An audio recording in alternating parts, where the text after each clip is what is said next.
the Tapejara pterosaur found in South America, Brazil. Also, an eyewitness account of a living pterosaur seen in Kentucky, and the Loveland Frog mystery, all coming up next on the Ropen Radio Network.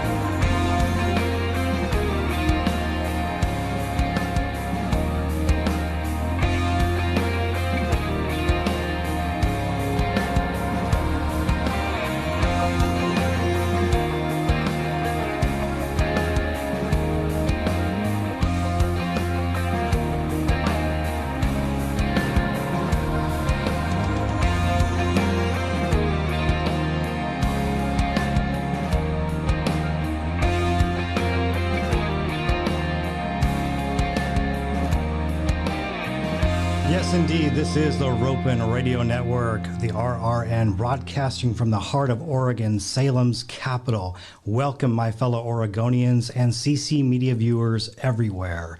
And if you're watching on social media like Facebook and YouTube, thank you again. You've actually made our show #1 on CC media, and I think that beat out a few shows such as like some sermons and things. Hope I don't get struck by lightning with that one. But we're grateful for all of you to be joining again, subscribing. It's been a ride, and I'm grateful for every one of you. Before we begin the show today, I just want to welcome a friend who's in the studio right now, Bob Mahler. Hi, Bob. How you doing? Fine, thank you. Thanks for having me. I'm glad to have you. I'm grateful to have you. It's good to have your voice. I know you're intrigued by some of the things that we're going to be talking about. I think you probably do find it quite fascinating. Is that correct? Absolutely. Okay. And I'll let you chime in. I'm sure you're going to have questions. This is some pretty deep stuff that we talk here. So before I begin, I want to do a few things here first. I think it's very important. Special happy birthday to Garth Guessman's son, who turned 19 today. How about that? Oh, to be young. Garth Guessman's worth of applause on that one. 19. I remember those days. Jordan, are you 19? No, sir. I'm 22. Okay. Oh, wow. Sorry, I went back too far there. Lastly, as well, or actually another thing I'd like to touch on too, is we lost a very, very important voice in the radio industry, and that was Bob Enyart. I like to consider him the John the Baptist of radio. What an amazing voice he had. Gone too soon. Bob Enyart, 1959 to 2021. Sorry to see him go. Praying for the family. Healing does come in time. I miss you, Bob. Your great voice. Well, who are we and what do we believe? Well, first of all, we believe the Father, the Son, and the Holy Spirit, the three in one, the Trinity. Surprisingly, there are people who do not believe that, but we do. So if you believe that, you come to the right place. Now, there is the controversy. Why would we want to venture into this field if we believe that? Well, things are being seen around the world. I've got a theory about it. It's kind of controversial in itself, but I'm not going to venture into that right now.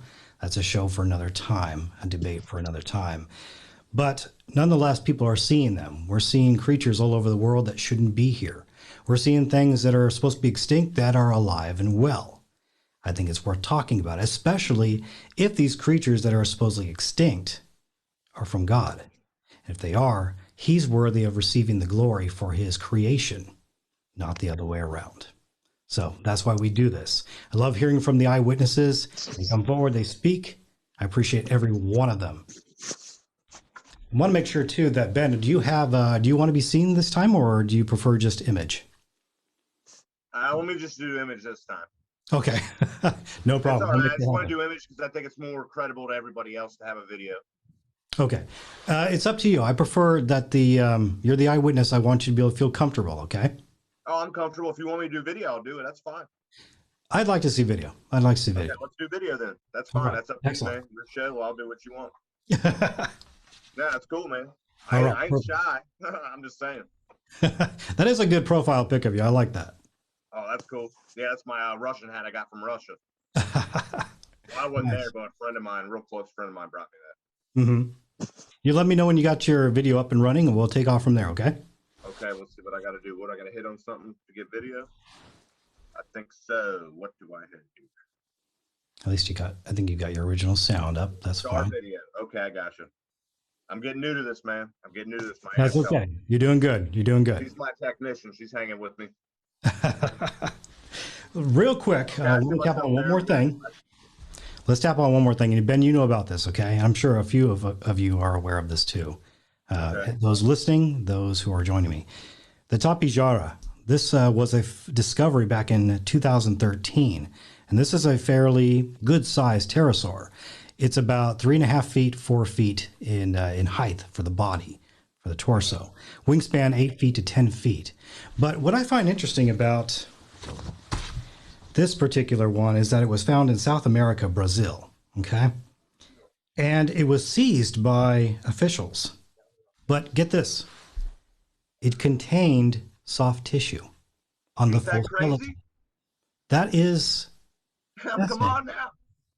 Ain't that crazy? I sent you that email and you read it. Yep. And you did your detailed research on it. Thank you, Jake. Thank you, Jake, for doing Well, I that. appreciate you sending it to me. This is very credible information here. If it is, in fact, this did happen in 2013, yes, it's old. But it's important because, again, we have a full skeleton of a pterosaur found in South America with soft tissue. I've talked to Mark Armitage about this in the past with his Triceratops horn. Or how about Mary Schweitzer's Tyrannosaur femur that was overlooked and they said it was just slime on the bone. Again, proving that we may have something for a creationist here, if you presume to be a creationist. I call myself that. This is a win for us, okay? Oh, yeah. Now, what's interesting is that it's seized by officials. Who'd they take it to? Who'd they take it from? Okay? Why the need to just come in and take it away and kind of just sweep it under the rug for a while? Interesting. Consider that. I think this is a win for creation, but it could be, they say it's a win for evolution. I don't think it's a win for evolution here, guys. How could it be? How could it be? Right. It contains soft tissue. How could that be? Well, 8 foot wingspan, 8 foot to 10 feet. The man who came forward and said that this was a win, Tim Richards, is a known paleontologist.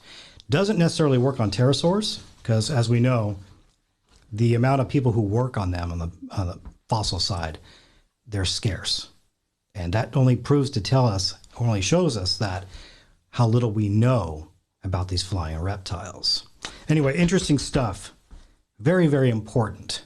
I think this article is published by Nat Geo, 11 a.m. on August the 25th, about this apparent pterosaur. I like this one because the head crest comes all the way forward and into the beak.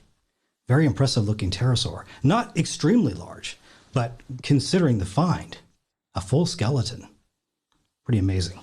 Something worth looking into. Time out for 1 second, Jake. Let me tell you something. Sure. You just described that dinosaur, that particular pterosaur, rather, and that is the same exact one that girl in North Carolina saw with that particular kind of head crest. Ben, are you referring to Cynthia Striving by chance? Yes, ma'am. Or yes, sir. Yes, sir. That's the man. That girl right there.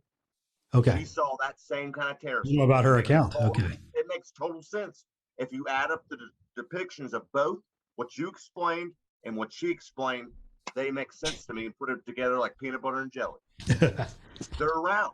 Yeah. That is a specific species that has been multiply cited, has been multiply identified, and has been a perspective, not a bird, not a crane, not any misidentification. That is something that is so true, and they're alive today. Agree. What I like about Ben is he's fired up. God gives me the fire. Amen to that. I like it. That's good. He showed me the truth, and I've seen it with my own eyes. Oh, yes, he does. Let's do this now. Ben, you had an amazing encounter, and I want to make sure I know exactly, well, this is in Kentucky. Is that correct? Correct. Okay, it happened in Kentucky. What I want to do is I want to start off with asking you some questions. I'm going to do this a little differently this time, okay? All right. And then we'll go into your full encounter. Sound good? Sounds perfect. All right. Jordan, I'm going to give you the chance to chime in too, but let me just get some things out of the way, and then we'll move in that direction, okay? All right. So we know it was in Kentucky. What part of Kentucky was this? What county? Kentucky, Particularly? Northern Kentucky, Boone County. It's not far from the river at all. It's real close to the Ohio River, and it's kind of like on a hill. Like, it's weird. Kentucky's a big hilly mountainous state, if you know. And I'm telling you, it's weird. It's got so many trees here, so many weird trees. You can grow anything in Kentucky, any kind of plant, tree, you name it. And where I was at is in like a sanctuary type area, and it's got 3 ponds, bunch of trees, bunch of different birds. And I was sitting out here with my uncle. We were sitting out here having a cup of coffee one evening. This thing flies right by. And I'm like, what is that? What is it? Let me ask this. The exact location. So do you have an actual physical address of this sighting? Florence, Kentucky. That's all I can tell you. Okay. Florence, Kentucky. You can look up Florence, Kentucky. This used to be Daniel Boone's stomping grounds. And they have stories of everything you could imagine in this forest. Everything. Interesting. Okay. Okay. How close was it to you? I'm going to tell you right now, it was 9 feet away from me. 9 feet. That's why I can identify it as something I've never seen before in my life, because it was that close. Yeah. And I've seen every bird you can name in my backyard, from blue herons, sandhill cranes, nighthawks, regular hawks, Yeah. red-shouldered hawks, red-tailed hawks, kingfisher. We had one of those one year, came and gone. Every bird. That's why I showed you that bird book last time I talked to you. I know these birds, and I'm a bird watcher. You still have that book? What I saw was not a bird. You still have that book, Ben?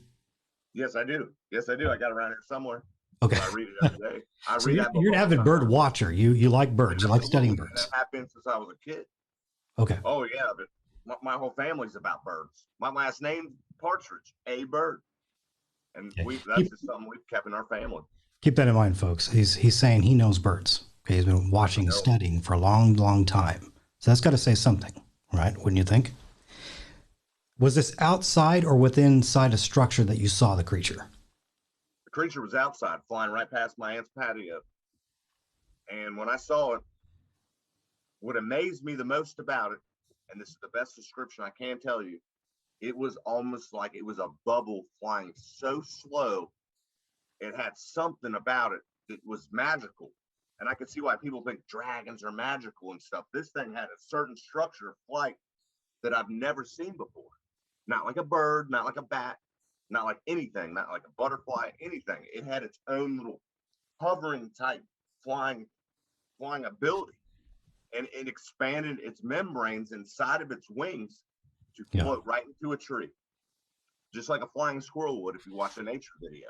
Very strange, but a lot slower and a lot more slick about it. Okay. And that's what I can tell you about it. But I did see its claws on its wings. I saw the claws on its shoulders, which are its hands, basically. I saw its tail with a diamond on the bottom and its feet. So it couldn't be misidentified as a foot like of a goose or a duck flying in the dark. No way. And there's no way I could misidentify that, because a paddle's what you see when you see a duck or goose flying. You see like a paddle, it's flat. This thing had a point looking right down at the ground as it flew. And I was like, wow, with the tail, and I see its feet, and I see its shoulders, all the movements, and it looked like a lizard. What do you think it could be? Gee, I wonder. Seriously, I'm just saying, seriously, what could it be? Now, you said you saw it from the porch. So was the porch fully covered? Was it in like an indoor porch? No, we had a screen out here, clear. You could see everything out there. Every bird. We all sat out here and enjoyed the nature out here. We saw all kinds of things back here: foxes, possums, deer, you name it. You can go down the list. We like to watch the birds and stuff. But when I saw that, my uncle saw it too. Whoa, what was that? Yeah. What was that? That was totally unordinary. And the first thing I thought in my head, that is impossible. It's impossible. Because if I thought a dinosaur or something prehistoric existed, that would be the last animal I would believe that was alive. Mm-hmm. I'd rather see like a brontosaurus or something. Maybe that's true. But no, I saw a flying dinosaur, and I was like, that is impossible. Totally impossible. Changed Any my life. feathers? Any feathers, No Ben? feathers. No feathers. Zero feathers. Smooth skin, dark skin, brownish black. I think it had some spots, maybe some like white spots. Underbelly's a little bit lighter. I'm telling you, I was 9 feet away from it, so I got a good look at it. Okay. The reason I ask this question because it's important. I have a lot of people who are skeptic when it comes to pterosaurs who listen in, and they're saying no, they have pycnofibers. Okay, they have like small. It's like a fur of some sort. They could have fur, often be mistaken for smooth skin, but you don't believe that's the case whatsoever. Oh, absolutely. This thing was smooth. Okay. This thing was smooth as a bar of soap, I swear. It was so smooth, and I could see. The thing is, it was weird because like a bat might have pycnofibers, so you can make an assumption that okay, you saw a bat. That was no bat. Bats don't fly like that. This thing hovered. It hovered, straight line, totally perpendicular, straight, 180 degrees.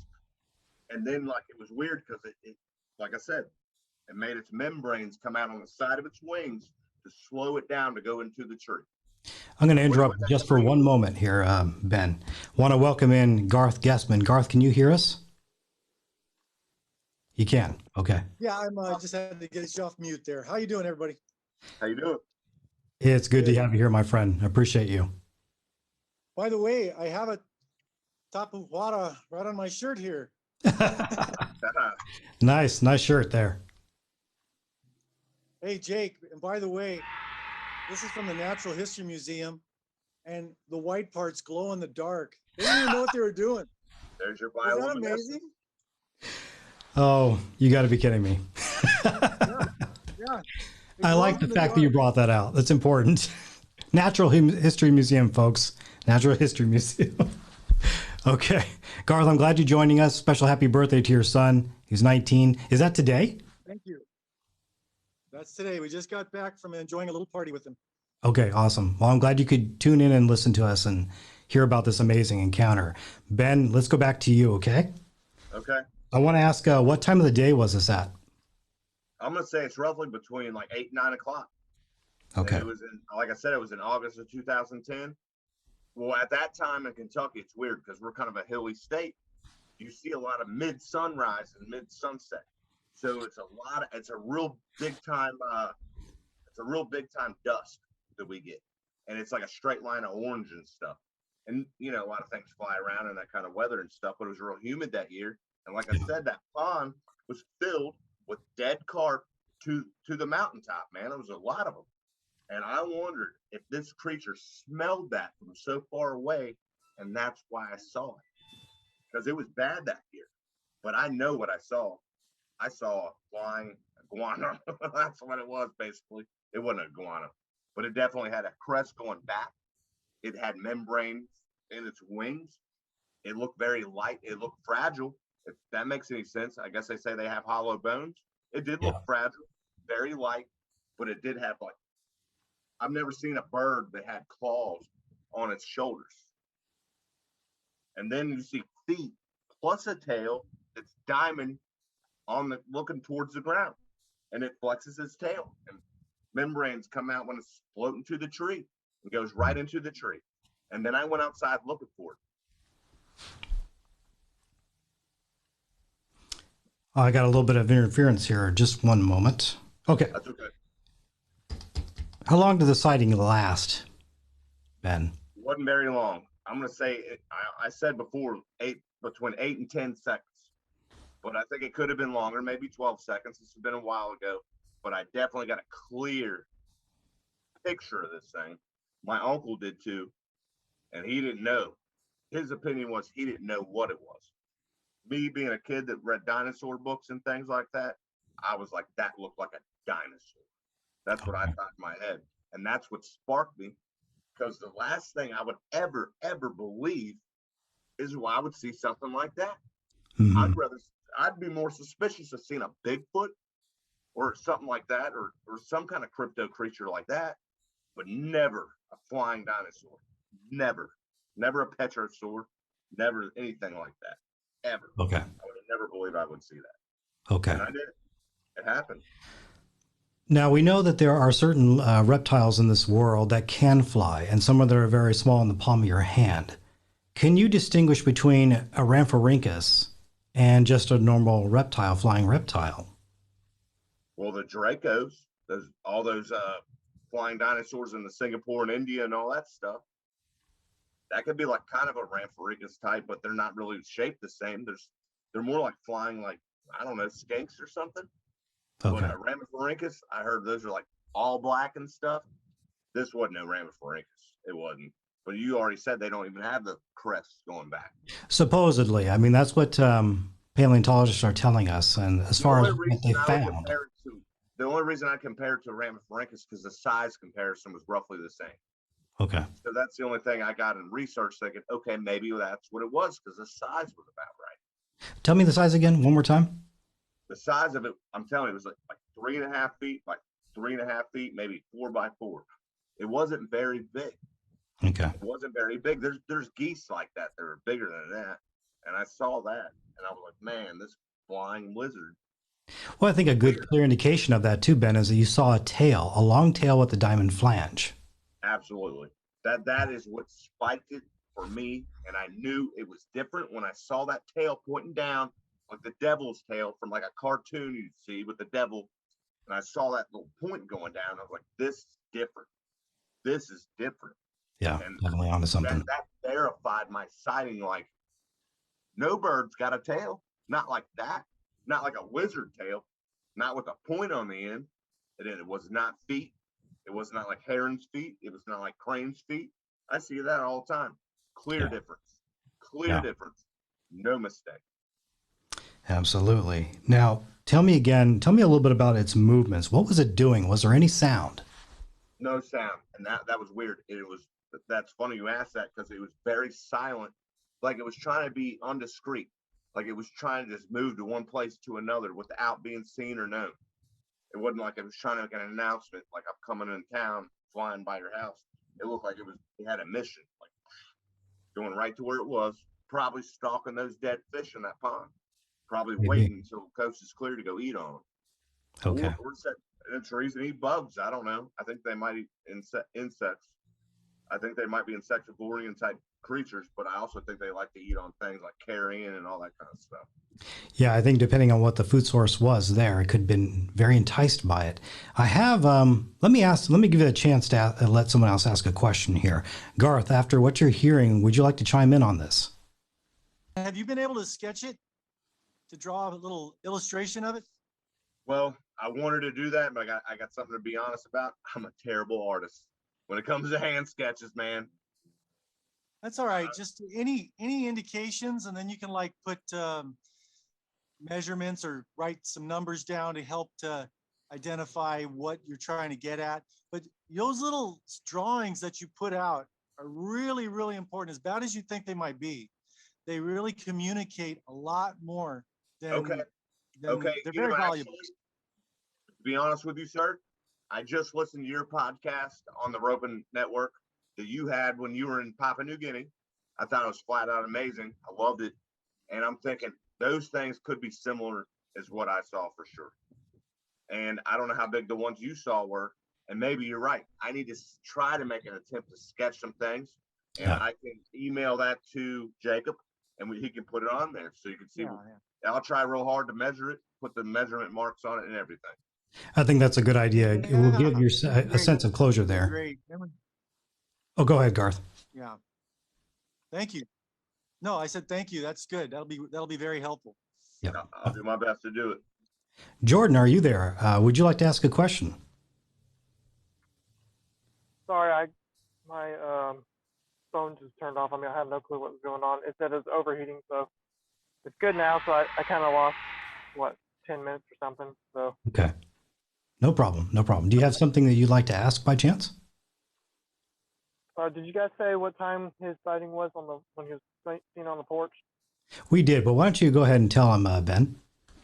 I was roughly between 8 and 9 o'clock in the evening.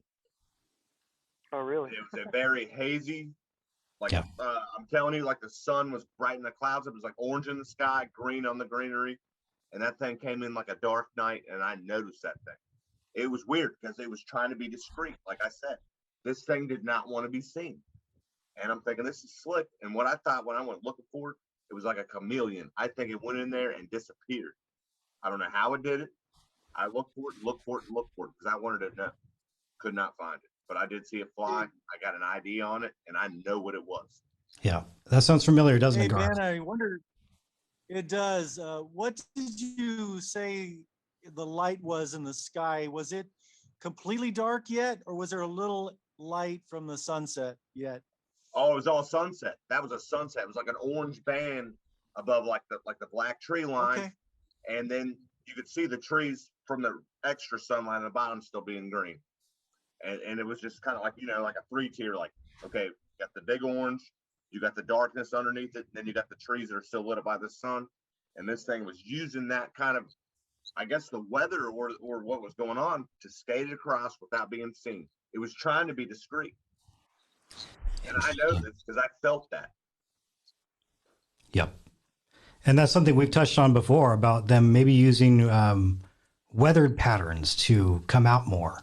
There's something about that that's quite fascinating with these creatures. They use it to their advantage. And when you mention that potential, like a chameleon or like a cloaking ability, me and Garth have touched on that in the past. So it's, yeah, I wouldn't be surprised if they have this ability whatsoever, because why not? We know that chameleons can do it. Other creatures can do it. So why not the possibility of a pterosaur doing that as well? Well, you want to hear something real interesting? Go for it. Okay, I'm going to tell you something. You can look this up on Google, type in flags with dragons on them. You'll get 3 in a row. 3 interesting ones. Obviously, you're going to get the Welsh flag. White, red, green. It's got the red dragon in the middle. Hazy sky, green background, red dragon in the middle. But that's not the funny part. Next flag, Bhutan, still a country, or Bhutan. I think that's how you say it. Mountainous area. They have a yellow and a red and a dragon in the middle. 16th century China was the last dynasty of China. Qing dynasty. Every one of those flags makes it look like a dragon is flying in some kind of weather. If you really look at it in detail, that's why they made those flags that way. In the 16th century, seen more dragons than you could believe, and they try to make us forget it. Yeah. Yeah, I'm looking at some of those right now. They're quite fascinating. And I have to wonder, sometimes they depict them clearly as just dragons that are 4-legged, but others have them, like you pointed out before, the wyverns, where they're more Rhamphorhynchus-like. You got it. Okay. But see, I think they fly like in Chinese and Asian history. I think they fly like a what do you call it, a stingray in the ocean in the air. So they make it look like a worm in the sky. And that's what they depict as their dragons being out there in the ocean flying, doing what their things like off the coast at PNG. So you got to think about it. They see that in the distance. It looks like a snake flying. Yeah. I've heard someone else say the exact same thing when he encountered one towards the border of Minnesota. I think that was Jonathan Archer a while back. Jordan, do you have another question by chance that you'd like to ask Ben? They're talking about the hazy clouds. Do you mean it was like almost like foggy, or was it just the clouds? There's like an overcast. Well, I thought about that. I think they like hazy, humid, cloudy conditions. Because the day that I saw mine was close, but it wasn't to the ground yet with the haze, and I think it took advantage to go to where it was going. Now, as far as being up in the clouds, I think they can handle it, because something I thought about, they can make humidity like a bump for them to fly up in the air that high. Yeah. I mean, if they have bones that are so light and hollow, they could use that to stay up above there. And that's why they're not really seen so much. Think about it. Yeah, and I want to add that I haven't told Jake this yet, but I've seen 3 potential pterosaurs at once. Like it was like the hazy cloud thing, but they were camouflaged really good with the sky because you barely could see them flying over. But I couldn't get really like a good look at them because they're like almost identical to the sky color. So, but it reminds me of that sighting I saw like I'd say about 4 years ago or something like that. But that I like the similarities there. Yeah, absolutely. Did you tell anybody else about your encounter, Ben? Yes, I did. I'll tell you who I told. I had two elderly neighbors that I really loved. They lived next door. I used to hang out with them all the time. And they were in their 60s and 70s when I became friends with them. I saw that, went over there and hung out with them, played cards with them like I used to do. And of course, when I told them, they didn't believe that at all. They're not going to. Why would they? They read dinosaur books in the 50s. They're like, okay, that cannot be true. So I never told anybody else. I was like, you'd be foolish to go around telling people I saw a pterosaur. Who's going to believe that? Yeah, my Uncle Rick. Yeah, my aunt just said his name's Rick was here. He saw it. And he was like, what was that? And he he didn't want to talk about what he saw because he didn't know. I knew what I saw. I saw a prehistoric animal fly past the place. And I'm like, Okay. Now, did you by chance try to contact Fish and Wildlife or the Audubon Society? I didn't even know how to do that. I'm telling you right now, I didn't even know what would I do? If anything, I'd have called the zoo or something. And I didn't know you could do that. You know, call them. What are they going to tell me? You didn't see nothing. That's what they probably say. Most likely, they'll probably just sweep that under the rug because they get so many calls on these things. Phone call.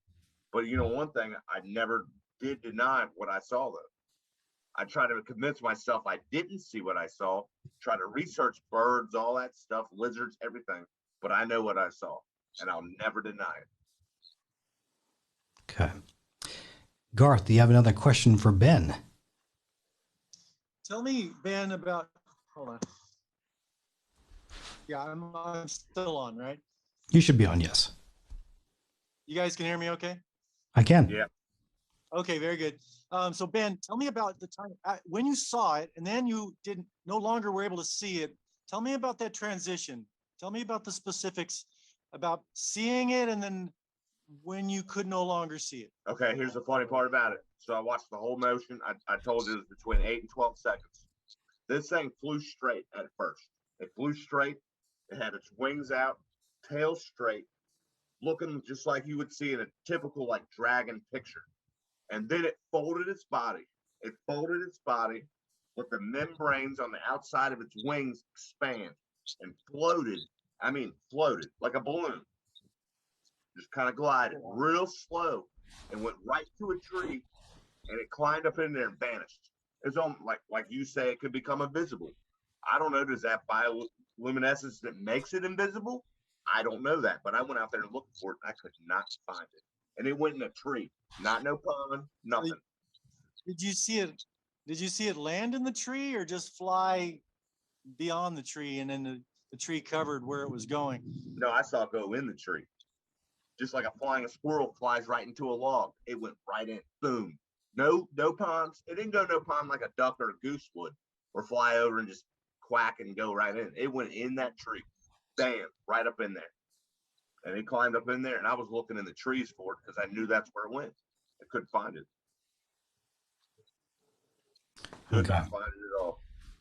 So very interesting because the one of the last tribes people that I was hanging around in Papua New Guinea had a name for the creature called Pelusomaya. And of course, you know, you got to ask them what that means because it's usually significant, and it was. I was talking to the chief's 40 brothers and sisters. I was talking to one of his brothers, and he said that the Pelusomaya means to disappear, but the broader meaning that's associated with it is to appear and to disappear. Mm-hmm. So I don't think what you saw, Ben, is without precedence. Evidently, that's exactly what's going on in Papua New Guinea. And it seems to fit a lot of sightings that I'm familiar with. Now, my logical sense, this is what I thought. We got these frogs up here that are called gray tree frogs. And I caught them when I was a kid. If you got like an above ground pool and stuff, that's where they cling to. Easy to catch. But I'm telling you, when you let these things go, they will disappear in a minute. You don't even know where they went when you put them on a branch. Like, I just put them there. Where'd he go? Or like, it's kind of like a walking stick. You know what I mean? Yeah. But the thing about it is, When this thing went in that tree, I didn't believe like it would just disappear. I thought maybe it had a super camouflage ability, like super camouflage. Like this thing knows how to blend in with everything. And that's why I'm not finding it. And that's the only conclusion I came with that. Yeah. Some kind of active camouflage, it seems. Something. And Garth Guessman is quite familiar with this because he's been out in the field and he's been able to observe some sort of a habit like this, to where they have this ability that the camouflage is like no other. It's quite unique. These creatures in themselves are very unique. I can see why they were cherished amongst people in the ancient world, such as Egypt. They were sought after. I mean, they possessed certain abilities that just kind of attracted people to them. And they were considered, they're kind of lifted up by the Egyptians. Remember, you were telling me about the scepter that, was it the wasp scepter, Garth? Yes. Yeah. It was like a power scepter of some sort because they knew these creatures kind of possessed this ability.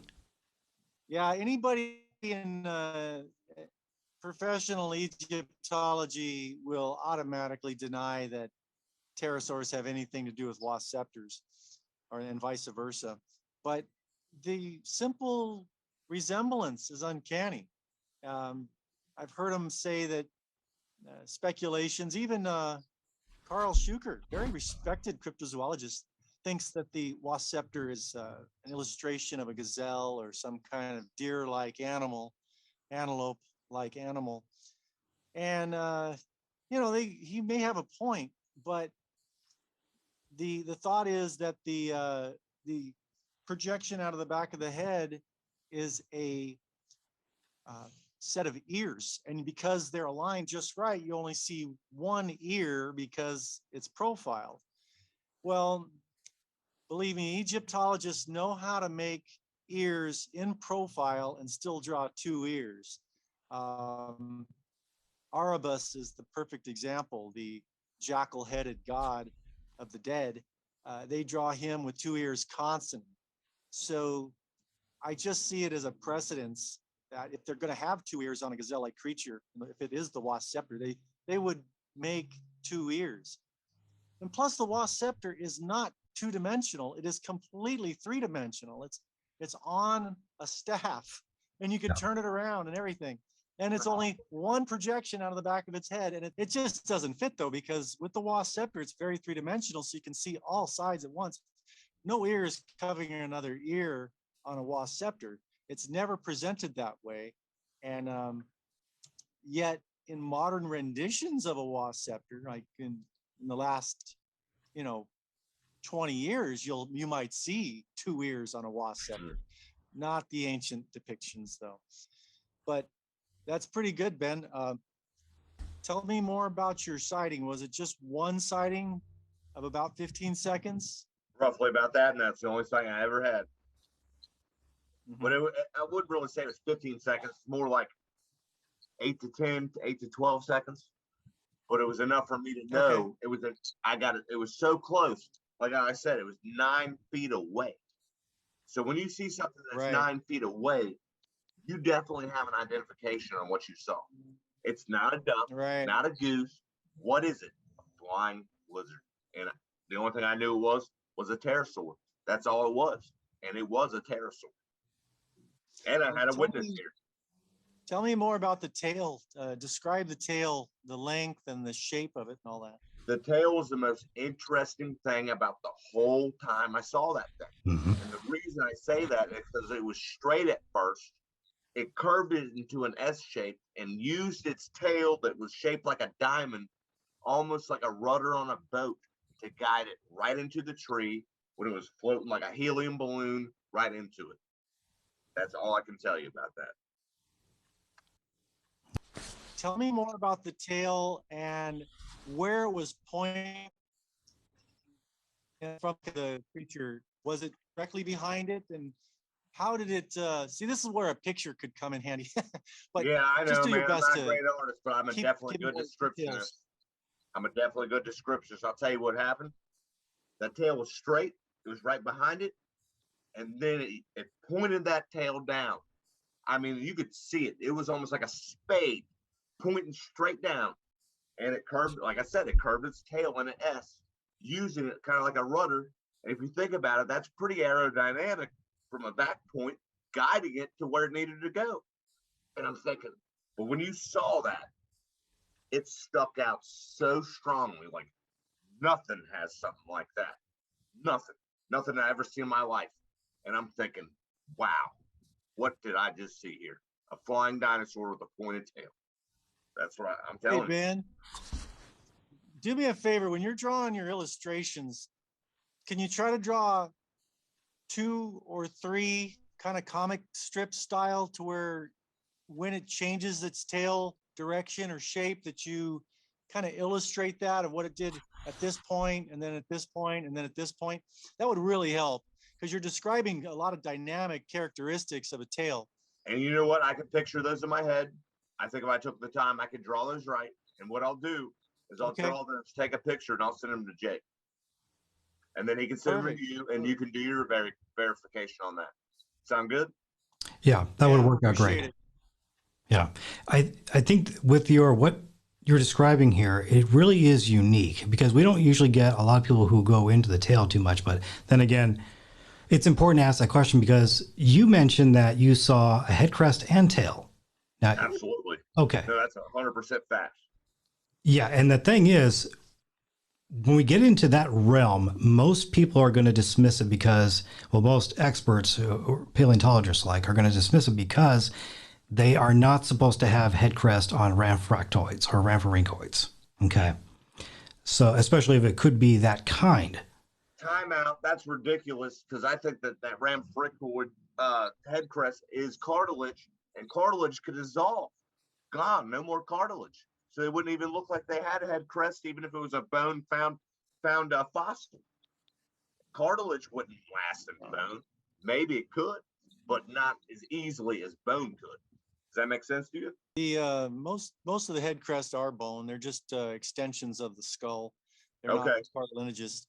But nevertheless, there are a handful, a small number of Rhamphorhynchoid pterosaurs with long tails that do have head crests. They're not as big and elaborate, but they're definitely head crests. But they are in the minority in the head crest family, among other pterosaurs. I don't know. I saw the head crest on it, so I know that it was something different. Yeah. And it wasn't a bird by no means. Okay. A bird. Now you mentioned you know birds and you know herons and cranes. That's the first thing always a skeptic is going to ask. I know every bird you can name. Everyone. Because we know that herons tend to be nocturnal as well. And when they fly, they keep their back legs almost like you're thinking it's a tail. And you know what's silly? I can identify that so easily. It would never be a mistake to me not to identify that. Dark or day. Doesn't matter. I can see a heron when I see a heron. So what I know I saw was not a heron. Yeah. I know it wasn't. I see them all the time. They're very, very frequent around here. Okay. Yeah. So Ben, tell me more about the feet now.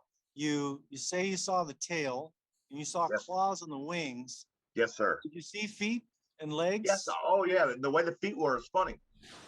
And this is one of the reasons I knew that was not a bird. Because I already saw the tail, and the first thing I'm thinking in my head, oh, those are feet. No, I could see feet on the bottom that were separated from the tail with the pointed down diamond shape. It was like 3 claws pointed down, and that's what I saw.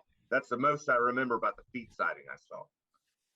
Because I definitely identified this thing all around, and I did see those feet, tail, diamond down, claws on top of wings. Crazy.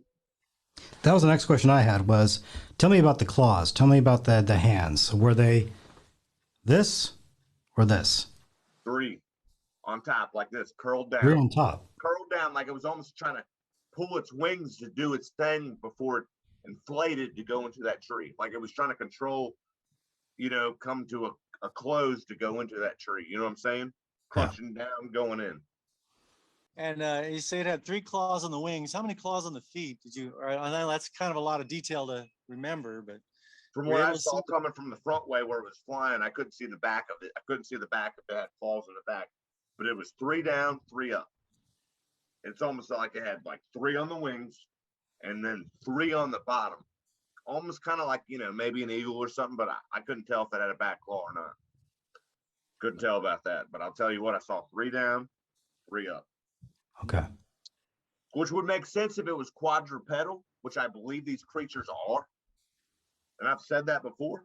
I think they're quadrupedal, so that would make sense if they were quadrupedal or bipedal. Bob. Yes. Would you like to ask questions of Ben after everything you've heard? Do you have a question for him? Well, thank you. I think I do have one. I'm a little confused about what you saw in relation to what I know about the size and structure of a pterodactyl. Mm-hmm. Can you describe the similarities and the differences? Well, the thing that blew me away the most is the thing was small. It wasn't very big. It was, like I said, like maybe 4 by 4, wingspan, length, if that tops.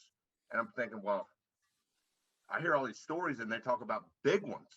Like, all the stories I've ever heard about a pterosaur being sighted is large. Did I see a baby or did I see a different type? I don't know that. That's something I don't know. But any other pterosaur story I've ever heard was well larger than what I saw. But I know what I saw was a flying lizard. I'll tell you that much. Okay. No doubt about it. In so many different sizes and forms. We have some that are so small they can fit in your hand. That's how tiny they can be. And then we have huge ones with 20-foot wingspans, maybe 25 to 30-foot wingspans. They're like Quetzalcoatlus or Ornithochirus, large ones. So they just vary in size. This is why a lot of people consider them to be more dragon, and why they're depicted in art from back then. They refer to them as dragon because these words like pterodactyl or pterosaur or dinosaur didn't come about until the mid-1800s. So Richard Owen, who coined them, the terrible lizard dinosaur.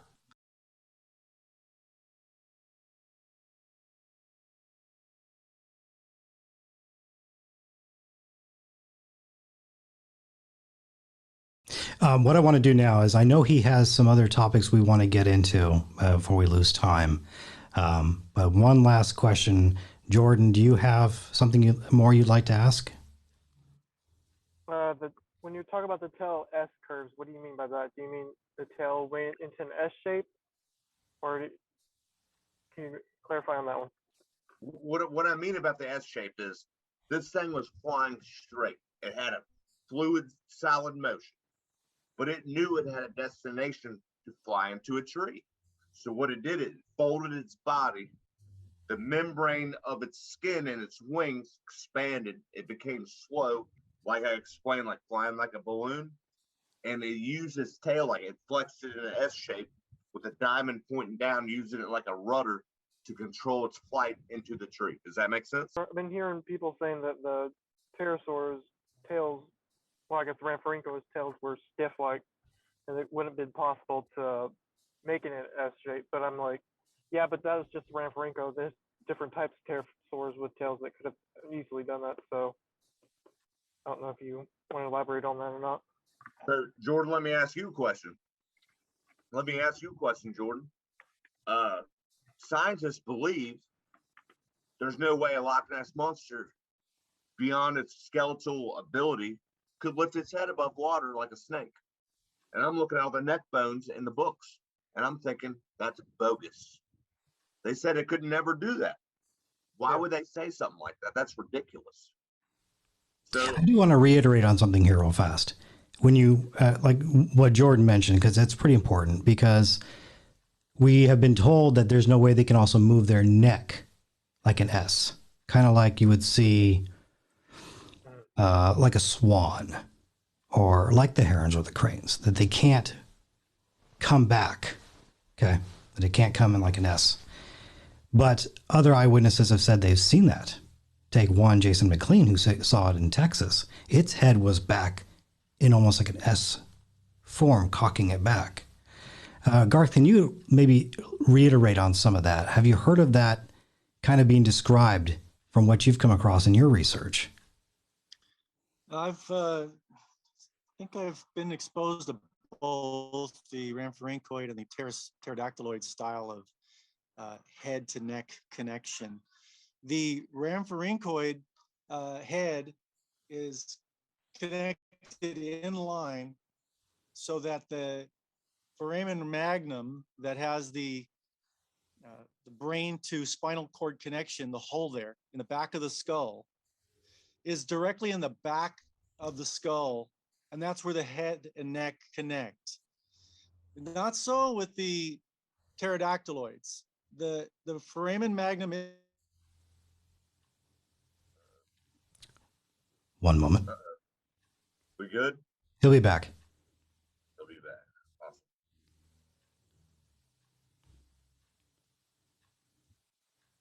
We'll do it like Wayne's World. 5. We're waiting. So the neck has to curve. The neck curves into the body, and that's common so that they can hold their heads up and look forward in flight. So I wouldn't say it curves back like a heron. A heron is all the way back. It is really, really back. And it literally makes an S shape for the neck underneath the head. So it's not like a heron, it's because obviously it doesn't have as long of a neck, but I'm also not sure of where the foramen magnum is in a heron, so I haven't studied that part. But as far as the pterosaurs, they're either on the bottom or on the back, and that'll help you to figure out which kind of pterosaur it is. If it has a head that goes up and faces forward, that's a pterodactyloid. If it has a inline head, neck, that's a Rhamphorhynchoid, and it's likely to have a long tail. Excellent. Okay, so what I want to do now is give Ben some time to touch on some subjects I know he's dying to do, but I think we're going to be cut off. So what I want to do is go ahead and let Jordan and Garth Guessman go. And I really appreciate you guys chiming in, having a chance to ask some questions, because it's always important to have extra voices when it comes to these encounters. I appreciate the both of you. Thank you so much for your time, and I hope to have you back on soon, both of you soon. All right. Yep. God Thank you, bless. Jake. God bless you See ya. both. Thank you, guys. Yep. Bye. Okay, Ben. So there's something else I know we went through quite a bit with the pterosaurs, and that's what we have to do. You know, as eyewitness encounters, we should dive into as deeply as we did. But I know there's something else that you definitely want to talk about that I want to hear about too. Okay. Now, we know about this Loveland Frogman mystery that's been going around, and it's been around since 1955. Now, you think that you may be able to shed some clarity on that maybe this frogman thing is prehistoric, or so to speak, I already know what it some is. sort of dinosaur. Rhamphorhynchidae. It's a Rhamphorhynchidae. That's exactly what it is. I need you to spell that slowly for me so I can pick that one up, okay? Sharvipteryx.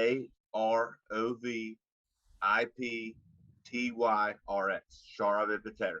Does it look like I spelled it right? I think I might have. I think so. We'll find out.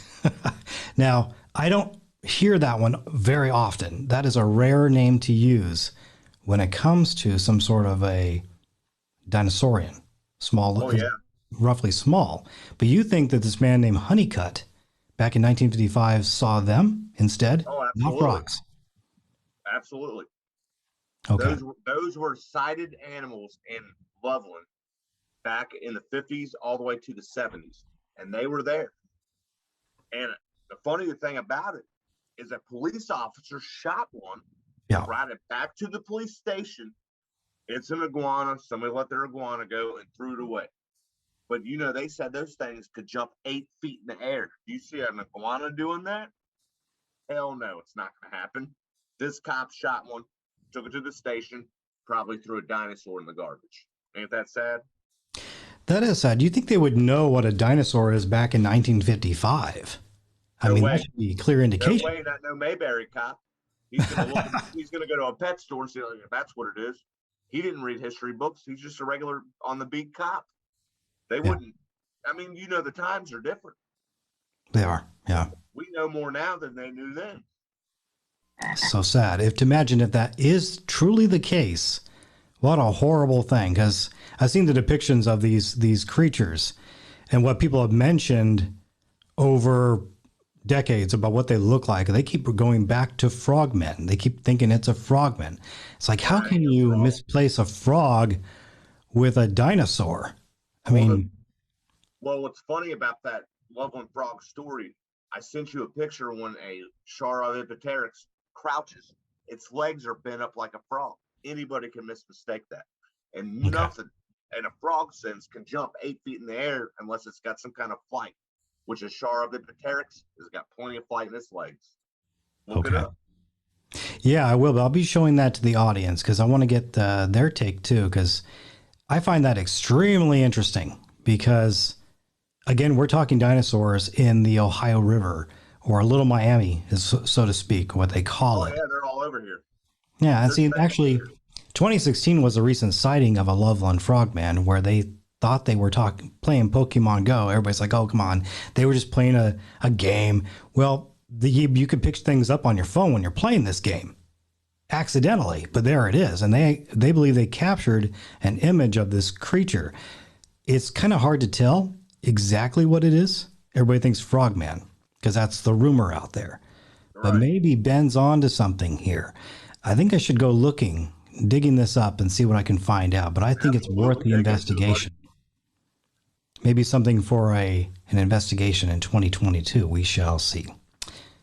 Let's talk about something else here, too, while we have time. I don't know, Ben, if this is going to cut us off again or not. But again, I'm going to rectify that situation. I've never had that happen before. Maybe another IP man will do it again. I'm still here. We'll keep going if you want. Yeah.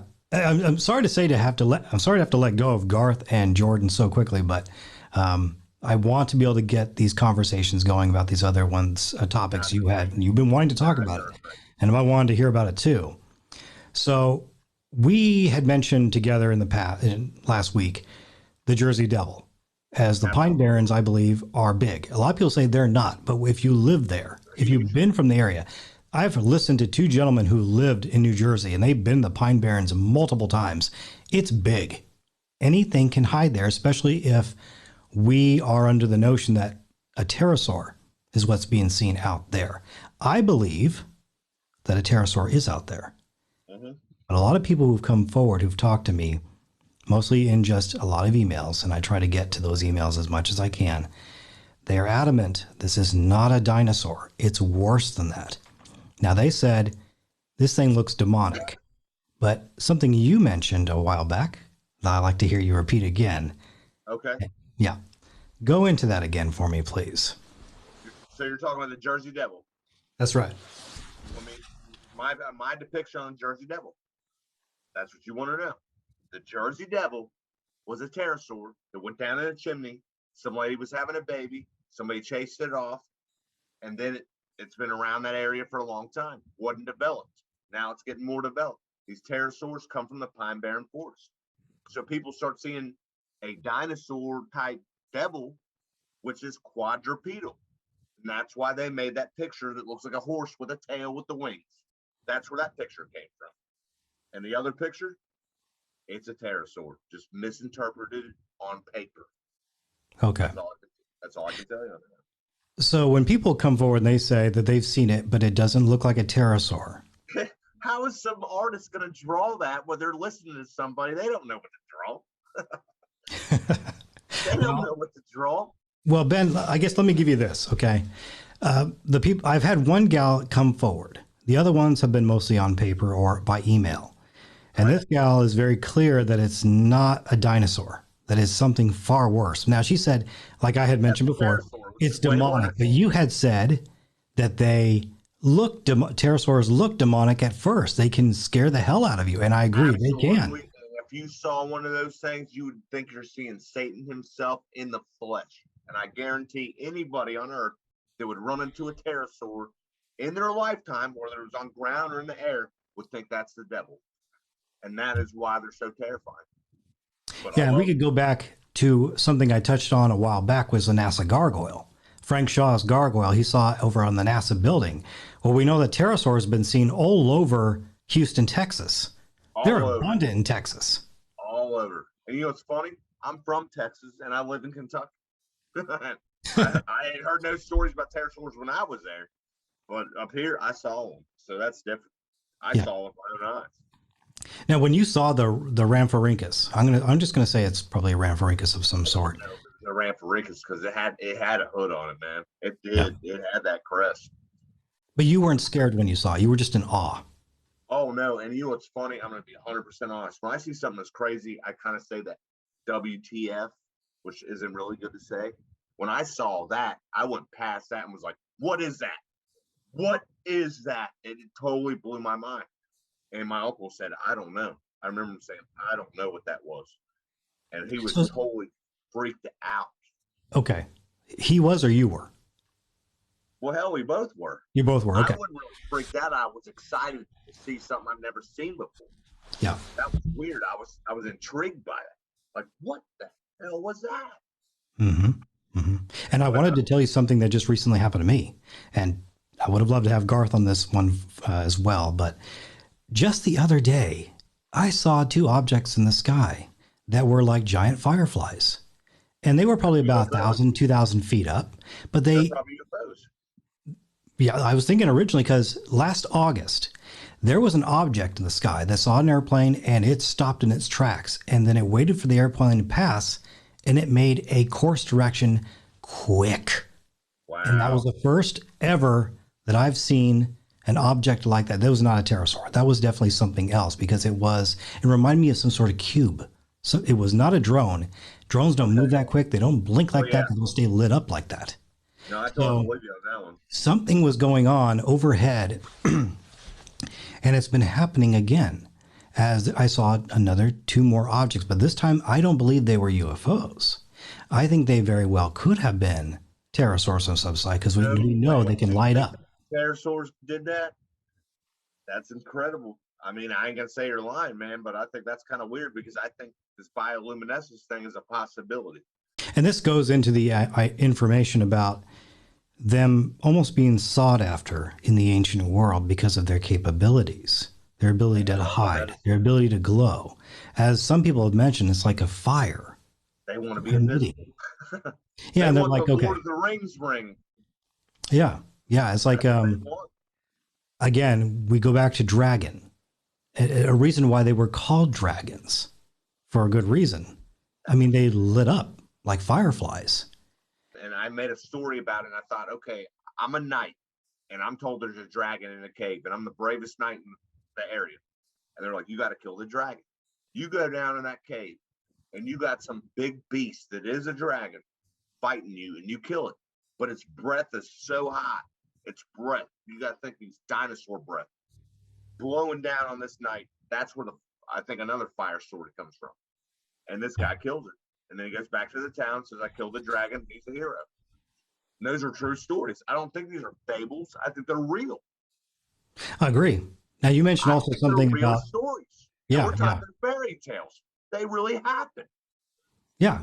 They draw what they've gone through, or they depict what they've experienced. You also touched on something called Demon Mountain. Tell me about that. Oh, no, it's not Demon Mountain. It's the Island di Demone. Okay. And it's above Nova Scotia. It was wrong. I told you the wrong place. It's not Nova Scotia. It's Newfoundland, okay, which is the upper part of Canada. Eric the Red, the Viking. You ever heard of Eric the Red before? Yes. Mm-hmm. He sailed through there and sent stories by courier back to the Viking places in Norway and Sweden. There are dragons out here in the water, in the air, everywhere. And I'm thinking, wow, what a crazy story. Why is he telling me? Why is he sending correspondence? Why is he sending correspondence back about this stuff? So if they ventured after, they'd be aware of this stuff. And then the French were exploring up there above Newfoundland, and the Indians there told them, do not go to the north of the island. There are demons there. And guess what they were? Pterosaurs. I sent you that picture. You got it. I have it. I'll be showing that to the audience. They're going to be viewing that. So again, definitely show that. Yeah, and I bet this for you, after your experience, it just kind of opened your eyes. And for a lot of people who this is my next question, probably my last question for you. But when people come forward and they listen to you, they're hearing your story because they're going to get the skeptic. They're going to say, Ben, what you saw was not a pterosaur. They're extinct. They've been extinct for millions of years. You did not see a pterosaur. I would like to know what you would say to them, Ben. What would you say to them, Ben? I would say you're wrong. I only got to say 2 words. I know what I saw. I don't care what they think. Does that make sense? Makes sense to me. I mean, I know what I saw. Now, the only thing for me is because I knew what I saw, to get in the books and delve in the books and read the books and find out why I'm seeing what I saw. That's what makes more sense to me. Why do you suppose they're lying to people, Ben? I don't give a shit if people think I'm lying at all. That's wrong. I don't care. Yeah. But why do you think they're lying to people, though? Why do I think? Oh, because they don't want the curriculum of what they've already spent all their money on to change. That's what it is. They got a process of that. And I'll tell you one thing, another thing I believe in strongly, they don't want people believing in God. So they want them to read a book about biology that's evolutionary, forget about God, and forget about that. Now, I've seen things they've never seen, and I saw it. Yeah, I would say they're missing out because I believe. Yeah, I believe that too. Yeah, paleontology is important, but also cryptozoology is important too. Christian paleontologists. Yes, there are. Absolutely. They're out there. They're out there. Some good organizations out there. Institution for Creation Research is a good one. There's quite a bit who are out there trying to help you understand that what you're seeing is real. What you're saying has been here since the beginning of time and doesn't necessarily. Did I lose you for a moment there? No, you're on, man. You got me. All right. So I know that we got 10 minutes. So I'm going to bring up something very important to your research. It's something you need to look up because you're a cryptozoologist. I just watched this video, and I'm sure you've seen it before, about the Jabba Fofi, big spider in Congo. Yes. So you've seen that video. What do you think about that? Was it the imagery of what they had seen, what they captured on film? Yeah, the phase 2 one, the phase 2 video, where it's a little bit brighter, more able to see. Did you see that? You know what? I don't think I've seen that one yet. Of course, I've definitely heard of Jabba Fofi, but I don't think I've seen that video yet. I'm an authenticator about what I see. But do I believe the Patterson film Bigfoot video? To be honest with you, I don't. I don't believe in that. I don't believe it. Forgive me, some people do or some people don't. But that Jabba Fofi video is legit. That's probably the best legit crypto video out there right now because that thing is real. I think I've seen, I bet when I see it, I'll probably be like, oh yes, I've seen this video, but it's not ringing a bell right now. So I'll have to look into that. The giant spider thing, it thrills everybody. I know it does for many directors. I'm telling you right now, that thing's real, man. And I know spiders because I'm a spider catcher. I catch spiders and I let them go and stuff. I've seen a lot of strange, poisonous and bad spiders my whole life. But that video, I was like, oh my God, it's just like a real spider. Yeah. And it's real. I believe that. It doesn't surprise me if they get big. I mean, it's not hard to believe. I mean, giant spiders is something that shouldn't shock anybody. They're arachnids. They can get big. But scientists think they're fake. They're like, oh, that's not real. It's impossible. That's what I don't like when they say it's impossible. That's what hurts my feelings because they can't believe that. And don't get me wrong, there's a lot of scientists that know that everything that we see and say could be possible and true, regardless of their religion or anything. They believe people like me and you and your friends that we are on the right track about discovery, not just saying it's over with. You know what I mean? Think about what science is. It's about observing and watching, getting to the truth, discovering. It's not a theory. Okay. It's a scientific method of application. Okay. So to dismiss that is to deny science. When people bring something up, it's worth looking into. It's worth researching. This is important. Important for Jacob, I respect what you're doing on here a lot, and that's why I wanted to contact you and do all this stuff because You're not putting science to bed. You're taking science to another level. You really are. You're really taking it to another level of discovery. Why would you want to put discovery to bed? How do we know that we're not going to find something so unique? Like, say someone gets a pterosaur in their possession, or say someone finds a dinosaur in the jungle, or a giant spider, or a Bigfoot. That's going to blow the world away. Yeah. You know what I mean? It's important to not. Okay, Steve Irwin, crocodile hunter. He went to Tasmania a bunch of times. He did not believe the Tasmanian tiger wouldn't exist or went extinct. He didn't believe that. He thought it was really there still. And that's something he went to his deathbed with. That he believed that was still alive. Speaking of a wonderful man, he was an amazing man. He loved animals. We need more people like that. Great.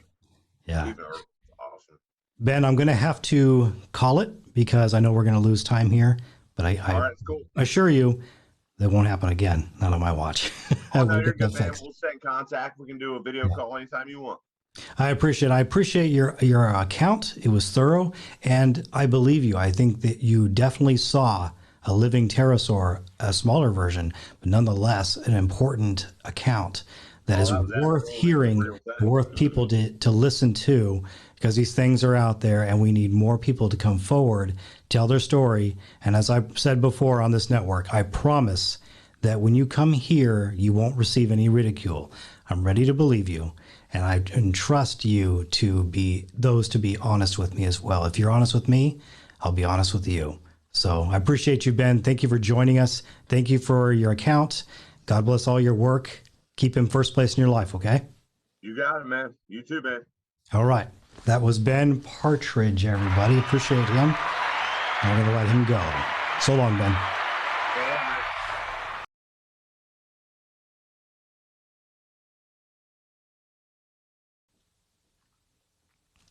Paleontology.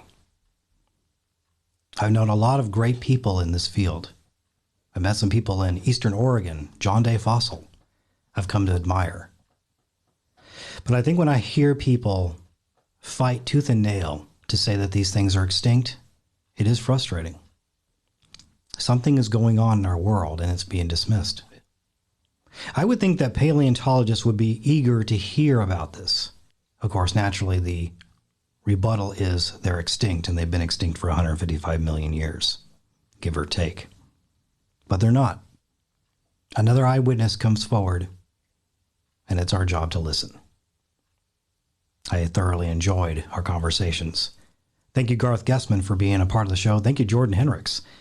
And thank you, Ben Partridge. Keep up your studies.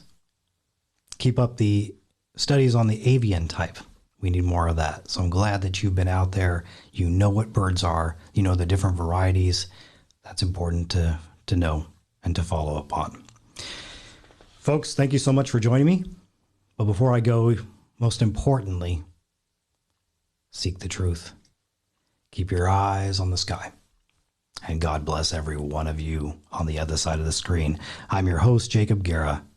Until next time, so long.